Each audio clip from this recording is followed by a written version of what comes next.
ይሄኔ ነው መሸሻለ ያገሬ ሰው እናንተ ወንዶቹስ እንደው ሌሎቹ ወንዶች ግን እንደው ምንም ሺማ ይዛችሁም እንደው አብርሃም ሶስተኛ ጊዜ ለሴት ልጅ ሲንበረከክ ሴቶቹስ መቼም እንኳን የሚንበረከክላቸው አግኝተው አይደለም ይቅርና እንደው ተንበርከክልን አግባን እኛ ሚስት እንሆንክ እኛን አፍቅረን እያሉ የሚመጡን ሆነዋል። ወንዶቹ ግን ሺማ የሆኑባቸውም እንደው ምን ነው ለእኛ ብትለቅልን ብለው ምን አለበት አንድ ይዘው አስረው ቢገርፉት አብርሃምንም የአብርሃምን ግሩፖች። በነገራችን ላይ ሄርሜላ ትፈልገው ነበር ይሄንን ነገር አብርሃም አለ የሚፈልገው ግን አብርሃም እዚህ ጋር ለማስመሰል ምን አለ ይሄንን ቀን ስጠብቀው ነበር አለ ከሩታ ጋርም ፕሮሚስ ሲገባ ይሄን ቀን ሲጠብቀው ነበር ከፍቅር ጋርም ፕሮሚስ ቃል ሲያደርግ ቀለበት ሲያደርግ ይሄን ቀን ይጠብቀው ነበር ከሄርሜላም ጋር ይሄን ቀን ይጠብቀው ነበር ከሄርሜላ ጋር እንኳን እሷን ነበር የሚጠብቀው ሄርሜላ ራሷ ነበረች የምትጠብቀው አግባኝ ብሎ ላግባሽ ብሎ የሚላትን ቀን ቀለበት ልሰርልሽ ብሎ የሚላትን ቀን በጣም ነበር ምጓጓው የነበረው አናቷ ላይ ፈልቶባት ነበር አናቷ ላይ ይሄው አሁን ዛሬ ሊያበርድላት ነው ከዛ በኋላ ደግሞ ሄድ በቃ እንደውም አታስፈልግም ብላ እስከምታባረረው ማለት ነው ወድሻለሁ አላለም ለምን አፈቅርሻለሁ አላልካትም አፈቅርሻለሁ ያልካት ያኔ አንገት ላይ ስጥ ስለተደረክ ነበር ይሄን ቀስ ጠብቀው ነበር በጣም ሙድሽ ደግሞ ፈርቻለሁ አላለካሴ ፈራው ሩታ እዛ ቦታ ላይ ስለምትደርስበት ነው ሩታይን ፕሮግራሙን ዋው ያለች መጣች እርግጥ ሩታ ምንም የምታደርጊው ነገር የለም እንደው ዝም ብለሽ የማትፈለጊበትማ እንደው ነይ ያልተባልሽበት ቦታ ላይ ይርሽ እንደው ራስሽን ባታሰድቢ ነው ምለው ለነገሩ ፍቅር ማንች ሜሮንና ዳኒ ያሉበት ቦታ ላይ የረከሰ ቦታ ላይ ነው የሚያደርሱሽ እንደው አርፈሽ ተሰብስበሽ እዛ ብትቀመጭ ይሻላል አብርሃም ግን ለምን ደነገጠ ምን አስደነገጠው ሩታን ሳይ አታስቆመው ለምን ፈራ ለምን ደነገጠ ሄርሜላ እኮ አቀርቅራ እያለቀሰች እያለ እሱ ደንግጦ እኮ መንገድ ሊጀምር ሲል ቀና ብላ ሄርሜላ አየችው መጀመሪያው ጫፉን አየሁትኝና መሀል ቤት ገባሁኝ ከዛ መጨረሻ ሩታ አምጣቷን አየሁኝ ሙሉ ለሙሉ ስራትቼ እሱ የሚንበጫረቀው በዛም ሴቶች ጋር ለሚንበጫረቀው እኛ ጊዜያችንና ሰዓታችንን አጣበነ የሱን ተብተብ እያደረገልን ላይ እንዴ ማቆሚያው የአብርሃም ቀለበት ማድረጊያ ማቆሚያው መቼ ነው አረ ወንዶች ሰላማዊ ሰልፍ ውጡ ሴቶቹን ጨረሰብን በሉ ያው ጊዜው የሴቶች ስለሆነ ሴቶቹ የፍቅር ጥያቄ አቅራቢዎች ሴቶቹ የአግባኝ ጥያቄ አቅራቢዎች ሴቶቹ የቀለበት አርግልኝ ጥያቄዎች ሴቶቹ የሁሉ ነገር ጥያቄዎች ስለሆኑ ለነሱ ሰጣችኋቸው ታዲያ አንድ ወንድ ሁለት ሶስት ሴት በአመት ውስጥ ቀለበት ሲያደርግ ሲጠመጠም ሌሎቹ ወንዶችስ እኛም ይድረሰን አትሉም እንዴ የጣው ተካፋይ እኛ ምንውን በሉ እንጂ እሱ መሃል ቤት ገብቶ ሲያበድ እናንተ ዳር ቆማችሁ ማጨብጨብ አረ ማጨብጨብ ይቅርባችሁ አንዳንዴም ለእናንተ እንዲጨበጨብላችሁ አድርጉ እስከመቼ ለሰው እያጨበጨባችሁ ትኖራላችሁ ለእናንተ የሚጨበጨብላችሁ መቼ ነው እናንተ መቼ ነው የፍቅር ስጦታ ምንም ነገር ሳይሰጣት አብርሃም ለሄርሜላ ምንም አንድ አበባ እንኳን ዛሬ ነው እኮ ያየነው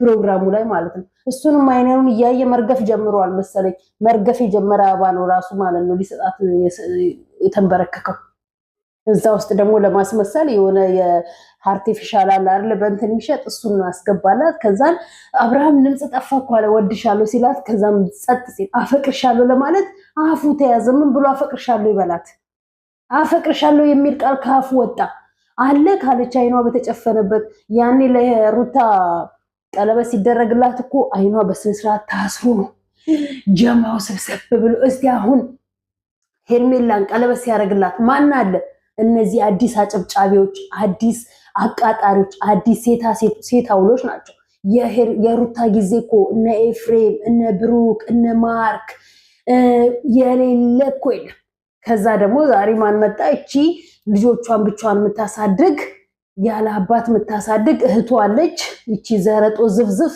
ጂም ሰርታ ሰውነቷን ማስተካከል ስችል ወንድሟ እዛም ሲሄድ እዛም መካሪ እዛም ማጨብጫቢ እዚህም ሲሄድ እዚህ መካሪ እዚህ ማጨብጫቢ ትሆናለች የሷ ባለም የኔ እንደ አብርሃም ሆኖ ይሆናል እንግዲህ ልጆቹን ጥሎባት ሄደው እዛም እየሄደ ተብተብ የሚያደርግና እዛም እየሄደ ዱቅ የሚያደርግ ከሆነ ተቷት ይሆናል ወይም ደግሞ የሆነ ነገር አልተመቸውም ይሆናል በሱ ግን ያላልኩኝ ግን ሩታ ለምንድን ነው የማትፈለጊበት የምትገኙ? የአንቺ ነገር ነው አሁንስ እያናድደን የመጣው። የምር ተናድጄ አይደለም።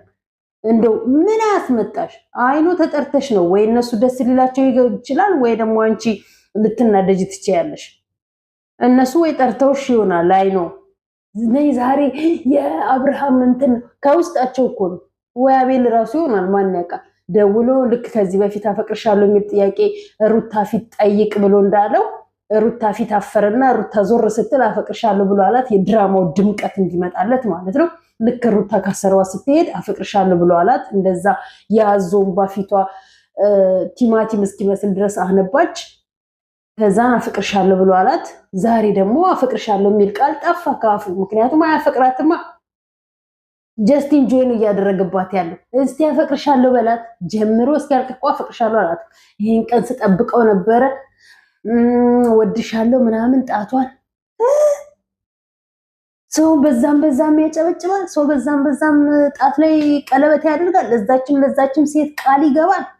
ከዛችም ሴት ጋራ ከንፈር፣ ጉንጭ፣ ደረት ይሳሳማል። አንተ ነገ ውሻዋን አሳምረን ቆንጆ አድርገን እንደ ዘመኑ እንትኖች ማለት ነው። አንተም የነሱ ስለሆንክ ውሻዋን አሳምረን ሊፕስቲክ፣ ሂውማን ሄር፣ መነጽር ገጭ አድርገንላት ቀይ ታኩ ቋ ያርግንላት ብናመጣላት አብርሽ ሄደ ከማቀፍና ሄደ ከመሳም ወደኋላ አትልም። የውሻዋ ከንፈር ሲጀመር ያንተን ከንፈር ነው የሚመስለው። ስለዚህ ሄደ ከመሳምና እሷንም ወድሻለሁ ብለህ ጣቷን አንድ እግሯን ብድግ አድርገህ ከመሳም ወደኋላ አትልም። አለቀ። እንዲህ የተርከሰከሰ ወንድ እዛም ጉንጭ ሚስም እዛም ትከሻ ሄዶ የሚያቅፍ ወንድ ውሻ ቢያገኝ አይመርም። ውሻ ምንድነው አሁን የቀለበት ፕሮግራሙ? ብዙዎች እንደው እኔ እውነት ለመናገር እንትና ግን ልጆቿ ምንድናቸው? እሺ አሁን ሁለት ልጆች ያለ አባት እያሳደገች ነው ብላችሁ ያላችሁ ሴት ነው ወንድ ነው የወለደችው? እንደኔ ወንድ ከሆነ ገላ የወለደችው በዘር ከሆነ በአብርሃም ይወጣሉ። በአብርሃም እዛም እየሄዱ ይሸቅሉላታል። ምን አገባኝ ብላ ለወንድሟ ያጨበጨበች ልጆቿንማ እናቴ 30 ሴት እንዲደረድሩላት ፈቃደኛ ነው የምትሆነው። ምክንያቱም በዘር በቤተሰብ ምናምን አይነት ነገር ነው መሰለኝ የሚሄደው። ይሄው ኤፍሬምን ሞከረ እያዩት በወንድማቸው ስንት ሴቶች ሸሹት። ኤፍሬምን ስንት ሴቶች ሸሹት። የሱን ወንድም ማለት ነው ሸሹት። ማውራት አይችሉበት፣ የሆነ ቋሚ ፍቅረኛ መያዝ አይችሉበት። እዛችን ጉድጓድ መግባት ይችላሉ። በቃ በዚህ ሲሆን ሴቶቹ ጠሉት ኤፍሬምን። አብርሃምን እያዩ እንዴት ያንተ ቤተሰቦቹ ያንተ እህትና ወንድሞች እኮ እንዲህ አይነት ባህሪ ያላቸው አልፈልጋቸው። በነገራችን ላይ የብሩክና የሃይሜ ባግ የነሱ በራሱ ድራማ አይመስለኝም። ሪል ፍፄ የምሩ ነው እያደረገው ያለው ወይንስ የነሱስ ድራማ ነው? አልገባንም። የነሱ በርግጥ ድራማ ነው። ዙሪያ ጥምጥም ሄደ እንዴ! ምን አይነት መንፈስ ነው አይምሯቸው ውስጥ የገባው? እነዚህ የቡታጅራ ወንዶች ምን አይነት መንፈስ ነው? ኤፍሬም የተንቢን ተመልከቱት። የእሱ ህይወት የተዝረከረከ ልክስክስ ህይወት ስለሆነ የእሱ በሚስቱ ላይ በፍቅረኛው ላይ ሌላ ሴት ሲጀነጅን ስለነበረ የእሱን ፍቅረኛ አስቡት። ዊና ጨዋ ወንድ ዊና ለማናገር ለማስማማት እዛ ውስጥ ገብቶ ከእሷ ጋር አልጋ ላይ ተኝተው አየሁት ብለው ለዊና ፍቅረኛ ያወራላታል። እንደዚህ አይነት ሴታ ሴት እርምጥምጥ ወንዶች ያሉባት ቡታጅራ እንዲህ አይነት ወንዶች ያሉባት ቡታጅራ ነች። አዲስ አበባ ገብታ አጣባቸው እያኖረቻቸው እያቦቀቦቀቻቸው ያለችው ማለት ነው። እንዴት ሰው የራሱን ህይወት ለማስተካከል ጓደኛው ቢገባ አንተ ጓደኛ አይደለም ከጓደኛ ጋር ተይቶ ኤፍሬም እና አብርሃም ኤፍሬም ዘመዳማቾች አይደሉ? ከአብርሃም ጋር አንድ አይነት እንግዲህ ልጆች ማለት ነው። ጂሰስ ክራይስት! አረ ምን ጉዶች ናችሁ እንደው በፈጣሪ! አረ ስለናንተ ማን ይሆን እንደው አውርቶ የሚጨርሰው? ስለናንተ ማን ይሆን እንደው አውርቶ የሚጠግበው? ይህ ቆሻሻ ወሬያችሁን፣ ቆሻሻ ስራችሁን፣ ቆሻሻ ድርጊታችሁን ማለት ነው። ምን አለበት እንደው ስርዓት ያለው ደግሞ እርጉዝ ናት ብሎ መጥቷል እኮ። ከማን አረገዘች ታዲያ? ከዊና ጋር ስትልከሰከስ ካያት ያልከስከስህ እናንተ ውሾች ናችሁ እናንተ ውሾች። ውሻ ብታዩ ማትምሩ ሚዲያ ላይ ያሉት ሴቶቹ ናቸው የቆሸሹት፣ ወንዶቹ ናቸው የቆሸሹት። ሴቶቹን እያስረገዙ እርጉዝ መሆኗን ሲያቅ 2 3 4 ወር ሲሆናት እሷን እንደመንከባከብ ለእሷ ጥሩ ነገር እንደማድረግ ፋንታ ሌላ ህይወት ጀምሬያለሁ እያሉ እየመጡ የሚዘባርቁት እንዲህ አይነት ህይወትን እንዴት ሚዲያ ይስተናገዳል? እንዴት ሚዲያ ላይ ይኖር ሊሆን ይችል ይሆናል። ግን ከሚዲያ ጀርባ እንደፈለጋችሁ ምድር ላይ አድርጉ። ሰው የማያችሁ ሰው የማያውቃችሁ ቦታ ላይ ይሄ የተልከሰከሰ አስተዳደጋችሁ፣ ይሄ የቆሸሸ ማንነታችሁ የሚያሳየው ቤተሰብን ነው የሚያሰድበው። ማንም ያልዘራውን ስለማያጭድ ቤተሰብ ጨዋ ሆኖ ካሳደገህ፣ ቤተሰብ ጨዋ ሆኖ ጥሩ ደረጃ ላይ ካደረሰህ ቤተሰብን መስለህ ነው የምትመጣው። ቤተሰብ ግን ተዝረክርኮ ተንዘላዝሎ ካሳደገህ ዘልዛላ ሆነህ ነው የምታድገው። አለቀ። ቤተሰብ አያውቅም ቤተሰብ አያየኝም ብሎ የሚሰራው ስራ በሙሉ ቤተሰብ አንድ ቀን ሊደርስበትና ሊያዩ ይችላል። ግን ያሳደገው በዛ ውስጥ ከሆነ ግን ምን አገባኝ አይመለከተውም፣ ገንዘቤን ልስራ እንጂ ምን አገባው፣ የፈለኩትን ሆኜ ብኖር ከህይወቱ ከሱ ጎጆ ወጥቻለኝ ብለው ነው የሚያስቡት። እና ምን ይሆናል ትውልድ በወንድ ትዳር ወንዱ ትዳር እንዳይዝ፣ ሴቷ ትዳር እንዳትይዝ እያስረገዙ መተው፣ እያስረገዙ መጣል። ከዛን አንዷ ጋር ሄድና ከዛች ከህይወት ከጀመራች ሴት ጋር እንደገና ደግሞ ከሷንም ያስረግዝና ወደ ሌላ እንዲህ እየተንጠባጠቡ እንደ ውሻ ልጅ ያቅፋሉ። ልጆቻቸው በኋላ አንድ ላይ ሲሰባሰቡባቸው በዚህ በዩቲዩብ በሸቀሉት ገንዘብ እዛም በሚያገኙት ቤት ስማቸውን በእነሱ ያደርጉታል። ወይም ደግሞ አላቅም አላቅሽም ብለው ይክዷታል። ምክንያቱም ከሃጂዎች ናቸው፣ ከሃጂዎች ናቸው። ሄርሜላ ትላንትና ብዙ ልጆችን ወልደን እናፈራለን አለችው። ማን ያውቃል? ፍቅር ያረገዘችው ወይኔ ከአብርሽ ሊሆን ይችል ይሆናል። ማን ያውቃል? ከፉፉ ነው ተባለ እንጂ የአብርሃምን ልጅ ይሆናል ፍቅር ያረገዘችው። ከዛን ቀጠለ። ሶስተኛ ደግሞ ከሄርሜላ አሁን ደግሞ ያስፈለፍላል። የዛሬ ዓመት ደግሞ ሌላውን ጋር ይቀጥላል። በፍጹም ነው አብርሃም በአንድ ሴት ተሰብስቦ ከዓመት በላይ ሊቆይ የማይችለው በትዳር ህይወት ውስጥ ማለት ነው። አላዛርን ተመልከቱት። በፍቅር ላይ ውጪ ሲሆኑ ፍቅር ናቸው። በስማም የሚያደርጉት ስጦታ የሚያደርጉት ነገር እንደው የነሱ አይነት ህይወት በሰጠኝ ይባላል።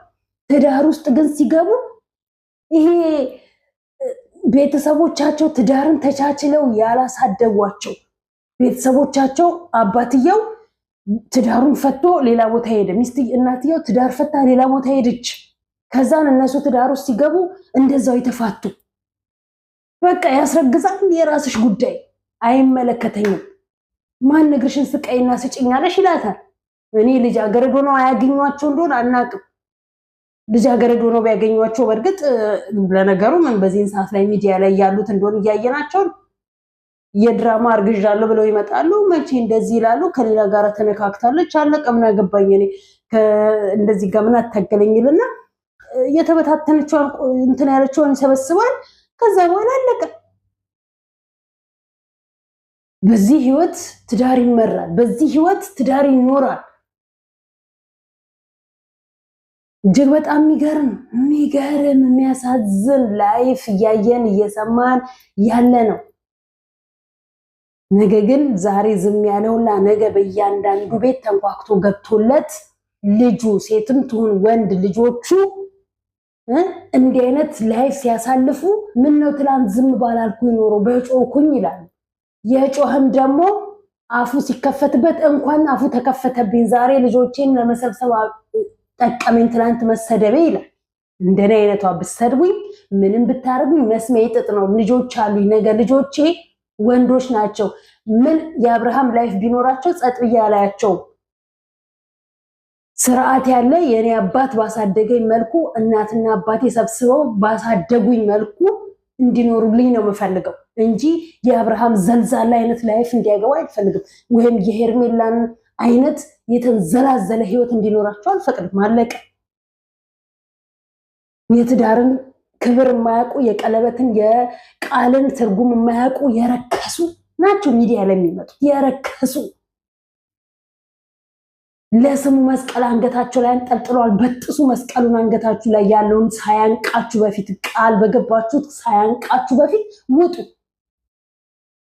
ከዚህ አይነት ህይወት ውጡና ወደ ትክክለኛው ህይወታችሁ ግቡ። አለቀ።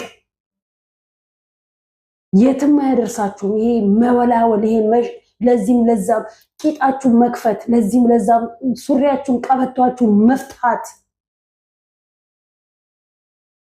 ክብር የሚባል ማታውቁ አለቀ። ብትሰሙማ ገና መጀመሪያ ላይ ነበረ ሰምታችሁ ሰብስባችሁ የምትቀመጡት እናንተ የሰው መሳቂያዎች፣ የሰው መነጋገሪያ መሆን የማይሰለቻችሁ ጉደኞች።